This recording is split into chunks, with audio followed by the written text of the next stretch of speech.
அதுக்குதான் சொல்ல என்னைக்கும் நடந்ததை இப்ப எதுக்கு திரும்ப திரும்ப வந்து பேசுறீங்க? இன்னைக்கும் நடக்குது. இன்னைக்கும் இரட்டை டம்ளர் முறை இருக்கு. இன்னைக்கும் கிராமங்கள்ல செருப்பு போட்டு நடக்க முடியல. பின்வாசல் வழியா வராத, நீங்க வந்து வீட்டு வேலைக்கு சர்வெண்ட் வராங்கல்ல, அவங்கள பின்வாசல் வழியா தான் கூப்பிடுற கல்ச்சர் இருக்கு. இன்னைக்கும் இருக்கு, இல்லைன்னா நீங்க மறுக்கவே முடியாது. நீங்க அவங்க எடுக்கிற படங்கள் ஓட மாட்டேங்குது சார், மக்கள்கிட்ட போய் சேர மாட்டேங்குது. ஒரு பாரஞ்சித் படம் வந்து ஓடுது, ஓஹோன்னு ஓடுது, மக்கள் பாக்குறாங்க, பெரிய லெவல்ல பேசப்படுது. வெற்றிமாறன் எடுத்தான்னா உலகத்தரத்துக்கு படம் எடுக்கிறாரு, கொண்டாடுறாங்க. உங்களுக்கு வைத்தறிச்சல், உங்களால முடியல சார். திறமையாளர்களை அதுவும் இந்த சமூகத்திலிருந்து வராங்கன்னு ஏத்துக்க முடியல உங்களால. இதுதான் இப்படிதான் நான் உண்மையா இல்லையா? ஆக மொத்தம் இந்த சமூகத்துல ஏற்றத்தாழ்வுகள் இருக்கு, வர்ணாசிரம பிரச்சனைகள் இருக்கு, சனாதனம் இருக்கு. சனாதனம்ன்றது என்னது? ஏற்றத்தாழ்வு தான். மனுஷனா மதிக்கிறவன் வந்து இதை பேச மாட்டான்.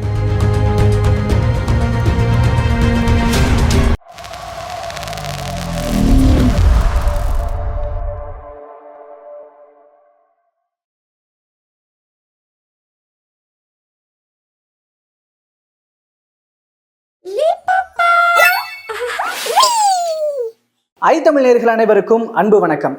இன்றைய சிறப்பு நேர்காணலில் நம்மோடு இணைந்திருக்கிறார் மூத்த பத்திரிகையாளர் திரு கோடங்கி ஆபிரகாம் அவர்கள். அவரிடம் தற்போது பேசுபொருளாக உள்ள பல்வேறு விஷயங்கள் குறித்து பேசியிருக்கிறோம். பேசலாம். வணக்கம் சார். வணக்கம். நல்லா இருக்கீங்களா? நல்லா இருக்கேன். ரொம்ப நாள் கழிச்சு சந்திக்கிறோம். சினிமாவில் இருக்கிற இன்னொரு பிரச்சனை, அதாவது திடீர்னு ஒரு சாதிய ரீதியிலான ஒரு சில பேச்சுக்கள் இயக்குனர் வெற்றிமாறன், ரஞ்சித் இவர்கள் மீதான ஒரு ஒரு கருத்தை வந்து பிரவீன்காந்தி அவர்கள், இயக்குனர் பிரவீன்காந்தி அவர்கள் வச்சிருக்கிறார். இது வந்து இந்த சாதிய ரீதியிலான பேச்சுகளுக்கு வழிவகுத்திருக்கு, சாதிய ரீதியிலான படங்களுக்கு வழிவகுத்திருக்கு. இப்போ அவங்க எடுக்கிறதுனால தான் ஒரு பிரிவினைவாதம் உருவாகுதுன்ற கருத்தை அவர் வைக்கிறாரு. ஸோ நான் இதில் வந்து அப்போ தமிழ் சினிமாவில் சாதிய ரீதியிலான படங்கள் எந்தெந்த காலகட்டத்தில் எப்படி எப்படி இருந்துக்கிறது, நான் அந்த பாயிண்ட் ஆஃப் வியூவில் தான் கேட்கணும்னு நினச்சேன். முதல்ல அவருடைய பேச்சில் இருந்து ஆரம்பிக்கணும்னு நினைக்கிறேன். உங்களுடைய இல்லை, பிரவீன்காந்த் வந்து ஒரு காலகட்டத்தில், இப்போ இல்லை, ஒரு காலகட்டத்தில் பிரம்மாண்ட இயக்குனர். சங்கருக்கெல்லாம் முன்னாடி, இயக்குனர் சங்கரை விட அவருக்கு முன்னாடி வந்து ஒரு பிரம்மாண்டம்னா அந்த காலகட்டத்தில் அவ்வளவு பிரம்மாண்டம். இப்படி ஒரு படம் பண்ண முடியுமான்னு மிரட்டின படத்தெல்லாம் இயக்குனர். ஆனால் அதன் பிற்பாடு இப்போ வந்து அவர் வந்து அந்த பழைய பேர் இருக்குல்ல, அந்த அடையாளத்தோடு தான் சுற்றிட்டு இருக்காரு. அவரால் இந்த சமூகத்துக்கு ஏதாவது நன்மைனா ஒன்றும் கிடையாது. ஆனால் அந்த வெறுப்பு பேச்சு இருக்குல்ல, வெறுப்பு பிரச்சாரம், வெறுப்பு பேச்சில் நம்பர் 1 இடத்துல பல பேர் இருக்காங்கல்ல, அந்த இடத்துக்கு வருவதற்கு ட்ரை பண்ணிட்டு இருக்காரு. இவரெல்லாம் அந்த நம்பர் 1 இடத்துக்குலாம் வரவே முடியாது வெறுப்பு பேச்சில் கூட. ஆனால் முயற்சி எடுக்கிறார், தன்னை குறித்து எல்லாரும் பேசணும். சில பேர்லாம் இருக்காங்க அங்கன்னா, எப்படி தெரியுமா உங்களுக்கு, நாம் எங்கே போனாலும் அந்த இடத்துல நமக்கு மரியாதை மாலைகள் விடணும்னு நினைப்பாங்க. அது வந்து கல்யாண வீடாக இருக்கலாம், இல்லை வேறு துக்க நிகழ்வாக இருக்கலாம். அந்த மாதிரி நபர்களை அடையாளப்படுத்துவாங்கல்ல. எனக்கு நல்ல நண்பர் தான் பிரவீன்காந்த். நான் பல நேர்காணல்களில் பல சேனல்களில் உட்காந்து டிபேட், அந்த விவாத நிகழ்ச்சிக்கெல்லாம் போகும்போதெல்லாம் வருவார். அவர் கருத்தை அவர் வந்து பயங்கரமாக ஆவேசமாக பேசுவார். ஆனால் அந்த கருத்தில் உண்மையே இருக்காது, பூரா பொய் தான் இருக்கும். அவர் ஒரு குறிப்பிட்ட அரசியல் அமைப்புக்கு சாதகமாக பேசக்கூடிய நபர். இப்போ நீங்கள் சொல்கிற அந்த சாதிய விஷயங்கள் வருது இல்லை, இதில் யாரை குறிப்பிட்றாரு? ரஞ்சித்தை குறிப்பிட்றாரு, வெற்றிமாறனை குறிப்பிட்றாரு. நான் தெரிஞ்சு கேட்குறேன், தெரியாமல் கேட்குறேன்னு கூட வச்சிங்களேன். இவர்களுக்கெல்லாம் முன்னாடி வந்து நான் சாதி படம் தான் எடுப்பேன், நான் இப்படித்தான் பண்ணுவேன் அப்படின்னு சமீபத்தில் நான் சொல்கிறேன். முத்தையா பற்றி ஏன் பேச மாட்டேங்கிறாரு? இயக்குனர் முத்தையா ஆரம்பத்திலேருந்து சொல்கிற ஒரு விஷயம் என்ன சொல்கிறாருன்னா, நான் ஜாதி ரீதியாக தான் படம் எடுப்பேன், நான் இப்படித்தாங்க இருப்பேன், எனக்கான உரிமை இது, நான் இப்படி தான் படம் எடுப்பேன்றாரு. நான் அவரை குறைச்சி மதிப்பிடல. ஏன் அந்த கருத்தை இவர் சொல்லவே இல்லை? அப்போ முத்தையா பேர் சொல்ல பயப்படுறீங்களா? ரஞ்சித்னா சர்வசாதாரணம் பேசி போயிருவீங்களா? வெற்றிமாறனா சர்வசாதாரணம் பேசி போயிருவீங்களா? இன்னைக்கு தமிழ் சினிமாவை உலக அரங்குக்கு எடுத்துகிட்டு போன இயக்குநர்கள் சில பேர் தான் உலக அரங்கில். அந்த இடத்துல இருக்கிறது வெற்றிமாறன். நமக்கு மாறுபட்ட கருத்து நிறைய இருக்கும் சார். வெற்றிமாறன் வந்து எனக்கே நிறைய மாறுபட்ட கருத்துலாம் இருக்குது, அது வேற விஷயம். ஆனால் நம்ம தமிழ் சினிமாவுக்கு இதுதான் புரிதலோன்னு படம்.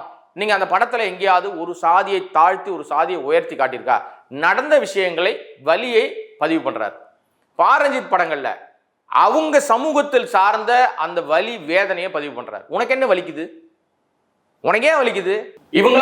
அதுக்குதான் சொல்ல என்னைக்கும் நடந்ததை இப்ப எதுக்கு திரும்ப திரும்ப வந்து பேசுறீங்க? இன்னைக்கும் நடக்குது. இன்னைக்கும் இரட்டை டம்ளர் முறை இருக்கு. இன்னைக்கும் கிராமங்கள்ல செருப்பு போட்டு நடக்க முடியல. இன்னைக்கும் கிராமங்கள்ல அந்த வர்ணாசிரம பிரச்சனை இருக்கு சார். நகரங்கள்ல மட்டும்தான் சார் கிடையாது. இன்னும் ஆனாலும் சில இடங்கள்ல நகரங்கள்ல முன்வாசல் வழியா வராத, நீங்க வந்து வீட்டு வேலைக்கு சர்வெண்ட் வராங்கல்ல, அவங்கள பின்வாசல் வழியா தான் கூப்பிடுற கல்ச்சர் இருக்கு. இன்னைக்கும் இருக்கு, இல்லைன்னா நீங்க மறுக்கவே முடியாது. இது மிக மிக மோசமான கல்ச்சர் நோக்கி தான் நம்ம போயிட்டு இருக்கோம் சார்.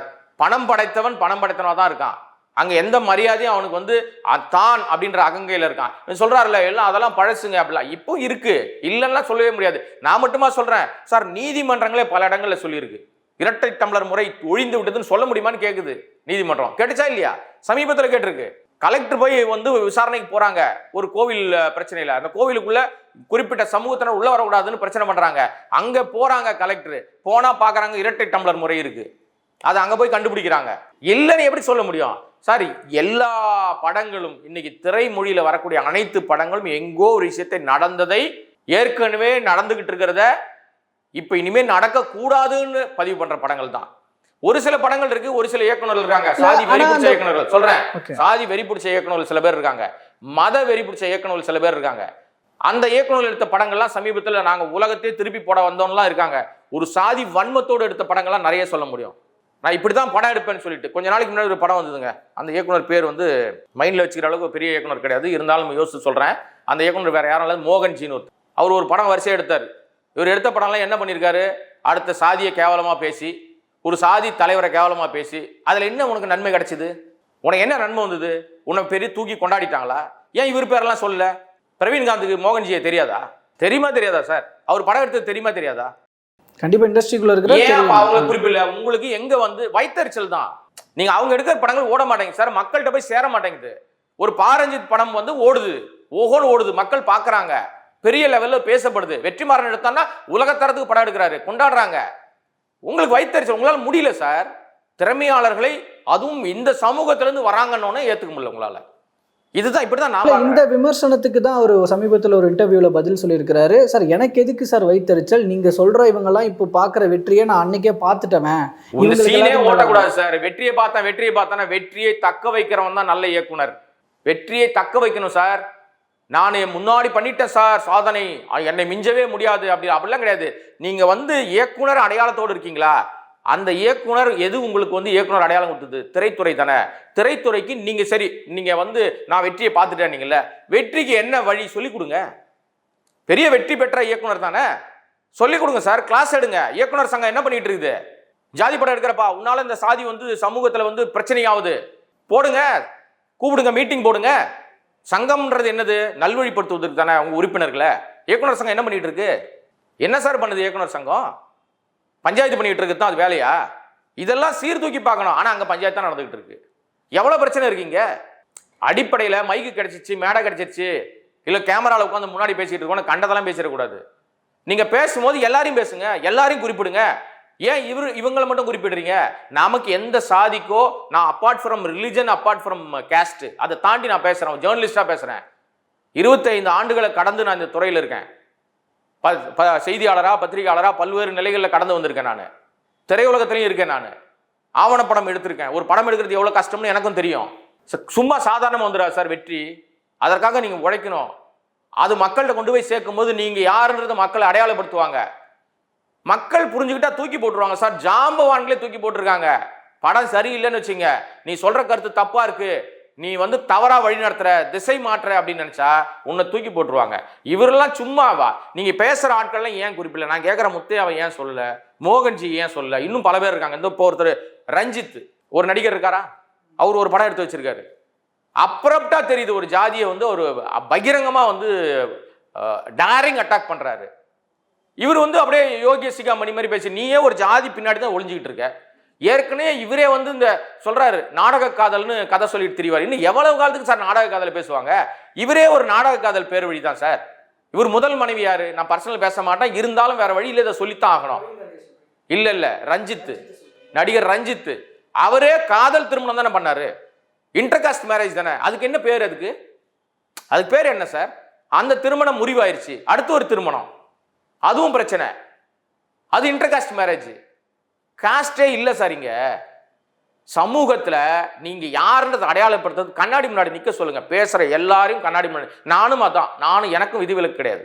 நான் ஒருத்தரை பத்தி பேசுறதுக்கு முன்னாடி நான் கண்ணாடி முன்னாடி நிக்கணும். நான் சரியா இருக்கேனா, அவங்கள பத்தி நான் சொல்ல போறேன், அவங்கள பத்தி பேச போறேன் அப்படின்னு நான் சரியா இருக்கேனான்னு பார்க்கணும். ஏன்னா என்னை குறித்து பேசுவதற்கு ஏதாவது விஷயங்கள் இருந்து நான் மறைச்சிட்டு பேசணும்னா வெளிப்பட்டுரும். இப்பெல்லாம் மறைக்கலாம் முடியாது எதையுமே. நீங்க என்ன பண்ணீங்கன்னா தெளிவா தெரிஞ்சிடும். நேற்று என்ன பண்ணீங்க, முந்தானத்து 10 வருஷத்துக்கு முன்னாடி பண்ண விஷயம் கூட இன்னைக்கு வருது சார். இப்போ தமிழ் சினிமாவில் வந்துட்டு இப்போ நீங்க சொல்ற இயக்குனர்கள், அதாவது இவர்களெல்லாம் ஏன் சொல்லல அப்படின்னு குறிப்பிடுற சொல்லணும் இல்ல, நான் வந்து அவங்களை ஏன் சொல்லலன்னு கேட்கல. நீங்கள் நேர்மையாளராக இருந்தால் சாதி படம் எடுக்கிற இவங்களால தான் சாதி வந்து போகுதுன்னா அவங்களும் கரண்ட்ல இருக்காங்கல்ல. இப்போ ஒருத்தர் எடுத்து வச்சிருக்காரு ரஞ்சித் ஒரு படம், இப்போ எடுத்து வச்சிருக்காரு சார். இதுக்கு முன்னாடி எடுத்தாரு மோகன்ஜி. அவர் எடுத்த எல்லா படமும் ஒரு சாதியை தான் குறிப்பிட்டு தாக்கிட்டே இருக்கு. கேட்டா நான் அப்படித்தான்டா எடுப்பேன், எனக்கு உரிமை இருக்கு, நான் இப்படிதான் எடுப்பேன் அப்படின்னு எடுத்துக்கிட்டு இருக்காரு. இது என்ன மாதிரியான மனநிலைன்னு தெரியல. இதை விட சொல்வதற்கு பல விஷயங்கள் இருக்கு.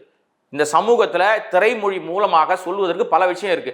தெரியலன்னா தயவுசெய்து வாங்க, நாங்க சொல்லித்தரோம். இப்போ அத்தகைய இயக்குனர்கள் எடுக்கிற படங்களை பார்க்கிற ரசிகர்கள், இங்க ரஞ்சித் வெற்றிமாறன் படங்கள் எடுக்கிற ரசிகர்கள், இல்லை இவங்க 2 பேர் படங்களையும் பார்க்குற ரசிகர்கள் இருக்காங்க. ஸோ ரசிகர்களோட மென்டாலிட்டி எப்படி மாறிக்கிட்டு இருக்கு இந்த சாதிய ரீதியிலான படங்களை பார்க்குறவங்க ரசிகர்களோட மென்டாலிட்டி? அதாவது இதன் மூலமாக அவங்களுக்குள்ள சாதிய வன்மம் தூண்டப்படுகிறது அப்படிங்கிறது அதிகமா இருக்கா, இல்ல இதுல இருந்து நம்ம வெளியில வந்துடணும், இது வந்து ஒரு மிகப்பெரிய ஒரு சதி வலை இந்த சாதின்றது, அதுல அந்த மாதிரியான புரிதல் வந்துகிட்டு இருக்கா? தெளிவாவே ஆடியன்ஸ் புரிஞ்சுக்கிட்டான் சார். நீங்க சொல்ல வர்றதுலயே நான் பதில் சொல்லிடுறேன். சாதிய வட்டத்துக்குள் இருந்து வெளியில வரணும்னு தான் எல்லாரும் விரும்புறாங்க. சாதிய வட்டத்துக்குள்ள அடைக்காதீங்கன்னு தான் எல்லாரையுமே சொல்றோம். நம்ம இங்கிருந்து வெளியில வந்துருங்க. கலையில சாதி கிடையாது, மதம் கிடையாது, மொழி கிடையாது, எல்லாத்துக்கும் அப்பாற்பட்டு தான் கலை. அதுக்குள்ள கொண்டு இப்ப நீங்க சொல்லும் போதே இவர்கள் சாதி ரீதியான படம் எடுக்கும் போது, சாதி ரீதியான படம்டா இது, இந்த படத்துல இந்த சாதியை இப்படிதான் பேசியிருக்காங்க அப்படின்னா அந்த படம் ஓடுவதில்லை. இப்பெல்லாம் ஒரு காலத்துல ஓடுச்சு, இப்பெல்லாம் ஓடுறதில்லை. இப்ப புரிஞ்சுக்கிறான். இப்ப நீங்க வெற்றிமாறனுடைய படங்கள் எடுத்துங்க சார். அவர் எடுக்கிற படங்கள்ல சாதி இருக்கு அப்படின்னு இந்த பிரவீன்காந்தி மாதிரியான நபர்கள் குற்றம் சாட்டினா அந்த படம் ஓடக்கூடாது, மக்களால் புறக்கணிக்கப்படணும். அது உண்மையா ஒத்துக்கிறீங்களா? பாரஞ்சித் எடுக்கிற படங்கள்ல சாதி அதிகமாக இருக்குது, குறிப்பிட்ட சாதியை அவங்க வந்து ரொம்பவே பயங்கரமா அவங்க பிராபகண்டா பண்றாங்கன்னா அந்த படங்கள் மக்களால் புறக்கணிக்கப்படணும். அப்படிதானே? ஒத்துக்கிறீங்கல்ல? ஆனால் ஏன் இந்த படங்கள் எல்லாம் மக்களால் கொண்டாடப்படுது? அதுக்கு பதில் சொல்லுங்க. பதிலே இருக்காது. கேட்கிற பிரவீன்காந்தி சொல்லுங்க. ஏன் இந்த அவர் எடுத்து வச்சிருக்காரு வியாபாரமே ஆகல சார்? எடுத்து வச்சிருக்கிற படங்கள்லாம் பிரவீன்காந்த்ல ரஞ்சித் எடுத்து வச்சிருக்கிற படம் ரிலீஸ் பண்ணுங்க. சென்சார்ல போய் எத்தனை கட்டு வந்ததுன்னு உண்மையா வெளியிட முடியுமா சார்? சென்சாரை எனக்கு இவ்வளவு கட்டு இருக்கு, இதெல்லாம் நான் வந்து வன்மத்தோட வச்சேன், இந்த காட்சியை வச்சேன், இந்த வசனங்களை வச்சேன். சென்சார்ல வெட்டாமல் ஒரு படம் வருதுன்னா அவன் தான் சிறந்த இயக்குனர். அதாவது மொழி ரீதியாக சாதி ரீதியாக மக்களை பிரித்தாலும் சூழ்ச்சியை வந்து வாழைப்படத்துல ஊசியத்துற மாதிரி சொல்லாம நியாயமா ஒரு படத்தை எடுத்து ஒரு திரைமொழி மூலமாக ஒரு சமூகத்துக்கு நல்வழி காட்டுறது, இல்ல ஒரு சமூகத்தை மாத்திர வேலையை செய்யறது, அங்க பிரச்சனைகளை சீர்தூக்கி பார்க்கறது, இதெல்லாம் சொல்ற படமா இருந்ததுன்னா ஏத்துக்கலாம், கொண்டாடலாம். நீங்க எல்லாம் வன்மத்தோட இருக்கீங்களே, உங்களுக்கு அதுக்கு ஒரு 4 பேர் கூட சேர்ந்து ஜால்ரா அடிக்கிற ஒரு கூட்டம் இருக்கு. அவர் அன்னைக்கு பேசும்போது கூட சேர்ந்து நிறைய பேர் அதே மேடையில பயங்கரமா பேசினாங்க. ஆமான்னு கொடி பிடிச்சாங்க. கொடி பிடிக்கிறவர்கள் எல்லாரையும் குறிப்பிடணும்ல. இன்னைக்கு சமூகத்தில் இவங்க 2 பேர் மட்டும் தான் படம் எடுக்கிறாங்களா? அப்படின்னா இப்போ அடித்தட்டு மக்களினுடைய வழிகளுக்கு ஆதரவாக குரல் கொடுக்கிற படைப்புகளை மக்கள் ஏத்துக்கிறாங்க அப்படின்னா நிச்சயமாக அந்த படங்கள் எல்லாம் ஏன் ஏற்கப்படுதுன்ற கேள்வி வருதில்ல. ஏத்துக்கிறாங்கன்றதை தாண்டி ஏன் ஏற்கப்படுதுன்னு ஒரு கேள்வி வருதில்ல. தனக்கான வழியை அந்த படத்துல சொல்றான்டான்றதுனால தான் படத்தை ஏத்துக்கிறாங்க சார். ஒரு பரியேறும் பெருமாள் ஏன் சார் ஓடுச்சு? ஏன் கொண்டாடப்பட்டுச்சு? அதுல எந்த சாதி குறிப்பிடப்பட்டுச்சு? என்ன குறியீடு இருந்துச்சு? ஏன் மக்கள் அதை ஏத்து கொண்டாடினாங்க? ஏன் ஒரு மாரி செல்வராஜ் ஏன் கொண்டாடுறாங்க? சாதியை தாண்டி நீங்க வந்து சமூகத்துல சொல்ல வேண்டிய விஷயம் நிறைய இருக்குன்னு தெரிஞ்சதுனால தான் இந்த சாதிக்கு அப்பாற்பட்டு, ஆனால் என் வழி, எனக்கான வழி. இப்ப மாமன்னனை ஏன் கொண்டாடினாங்க? மாமன்னனை ஏன் வந்து பயங்கரமா வடிவேலுடைய இன்னொரு வருஷன், வடிவேலு வந்து இந்த மாதிரி ஒரு மேனரிசமே அவர்கிட்ட இல்ல, மிகச்சிறந்த நடிப்பு அவர்கிட்ட வாங்க முடிஞ்சது அப்படின்னு நீங்க சொல்றாங்கல்ல. அங்க என்ன இருந்துச்சு? சாதி இல்லையா? சொல்லப்பட்டுச்சா? மக்கள் புரிஞ்சுக்கிட்டாங்களா இப்படி படம் எடுக்க? ஆனா அதே படத்துல காட்டப்பட்ட ஒரு மேல்தட்டு சாதியை சேர்ந்தவர்களோட மன எண்ணம் எப்படி பேரவையெல்லாம் ஆரம்பிச்சாங்க. அதான சொல்ல வரீங்க? உண்மைதான் சார், இது இருக்குதுன்னு. அப்ப உங்களுடைய பதிலே, நீங்க கேள்வியிலேயே பதில் இருக்கு.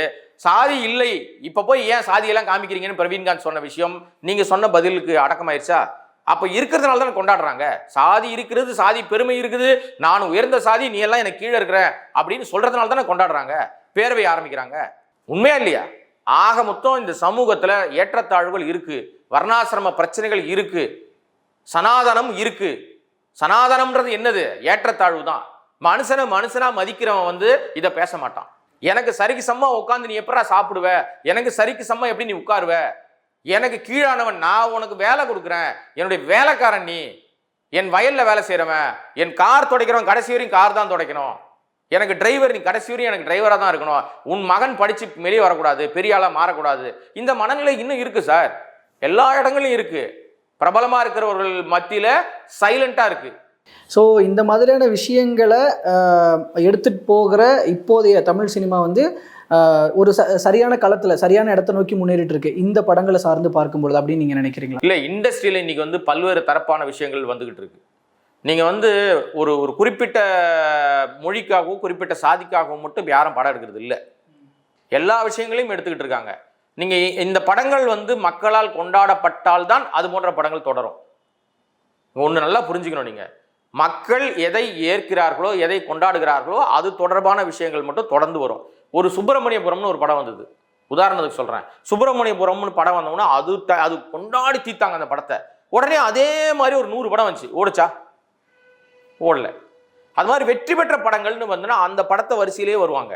ஆனால் மக்கள் ஏற்றுக்கிறாங்கன்னு வச்சிங்களேன், அந்த கொள்கை ரீதியாக விஷயங்கள் அது பேசுகிற விஷயத்தை பல்வேறு விஷயங்கள் பேசுகிறாங்கன்னா தொடர்ந்து அது போன்ற படங்கள் வந்துட்டே இருக்கும், மக்கள் ஏற்றுக்கிட்டா.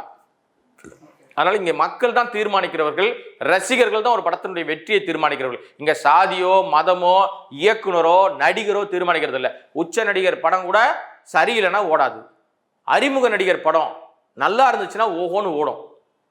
இங்கே எங்கேயுமே இந்த இடர்பாடு இந்த பஞ்சாயத்தே கிடையாது. யாரும் அணை போட்டு காட்டாட்டு வெள்ளம் மாதிரி அங்கே போய் நீங்கள் எதையுமே கை வச்சோ மறைச்சோ நீங்கள் புல்டோசர் வச்செல்லாம் ஒன்றும் பண்ண முடியாது. என்ன பண்ணாலும் வெள்ளம் எல்லாத்தையும் அடித்து நவுத்தி தூக்கி எடுத்துகிட்டு போயிட்டே இருக்கும், வாரி சுருட்டிட்டு போயிடும். அதுதான் மிகப்பெரிய வெற்றி. தமிழ் சினிமா வந்து நிஜமாகவே உலக அரங்கில் போற்றப்படக்கூடிய சினிமா. அந்த துறை, அதற்கான இயக்குநர்கள், தரம் வாய்ந்த இயக்குநர்கள் இருக்காங்க. இங்கே நல்ல கதை இல்லைன்னா சொல்கிறதெல்லாம் ஹம்பக்கு. எல்லா திறமை வாய்ந்தவர்கள் இருக்காங்க. அவர்களுக்கான மேடை கிடைக்கல, அடையாளம் கிடைக்கல. அது நேரம் வரும், கால சூழ்நிலை வரும்போது நிச்சயமாக அவர்களுக்கான அங்கீகாரம், தமிழ் சினிமாவுக்கான அங்கீகாரம் கிடைக்கும். இங்கே சார் ஒரு பிரச்சனை இருந்ததுன்னா ஒரு தீர்வு இருக்கும்ல, அது மாதிரி ஒரு புகழ் பெறாங்கன்னா பல பேர் வந்து அதுக்கு வந்து வைத்தறிச்சல் பட தான் செய்வாங்க. எல்லாம் இயல்பு தான். இக்கரைக்கு அக்கறை பச்சைன்ற மாதிரி இவர்கள் ஒரு காலத்தில் கொண்டாடினாங்க. பிரவீன் காந்தியை நம்ம ஒரு நேரத்தில் வந்து ஓஹோன்னு சொல்ல தானே செஞ்சோம். அப்படி வெற்றி பெற்ற இயக்குனர் தானே நம்ம சொன்னோம். இப்போ ஏன் சொல்கிறோன்னா, உங்களுடைய செயல்பாடுகளில் நீங்களே வந்து முடிவு பண்ணிக்கிறீங்க. பதிலும் நீங்களே, கேள்வியும் நீங்களே. கேள்விக்கான பதில் அவரே வச்சிருக்காரு, நம்மகிட்ட இல்லை. பல்வேறு தகவல்களை எங்களோடும் எங்கள் மூலமாக மக்களோடும் இவ்வளோ நேரமாக பகிர்ந்துகிட்டதுக்கு ரொம்ப நன்றிங்க சார். நன்றி.